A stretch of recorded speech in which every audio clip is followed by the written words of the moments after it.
Rekodi ya matukio ikichukuliwa na BVN Investment.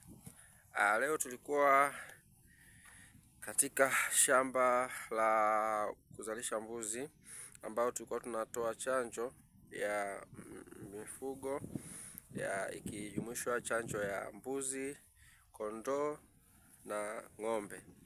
Kama unavyoona kondoo wetu na mbuzi wetu walivyokuwa wana afya njema.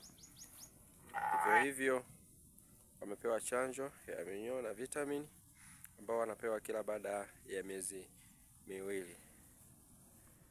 Hivyo basi tunajaribu kusisitiza wafugaji kujifunza na kupewa elimu sahihi ya udhibiti wa magonjwa kwa mifugo na utoaji wa chanjo sahihi kwa mifugo ili kuepuka kupata madhara ya magonjwa na magonjwa nyemelezi ambayo yanaweza kuwaathiri wanyama wao kwa ujumla au kuathiriwa kwa mifugo yao na kupata hasara kama vile vifo na kupatwa kwa magonjwa ambayo yatamsababishia athari ya kutumia gharama kubwa kuwatibu wanyama wake.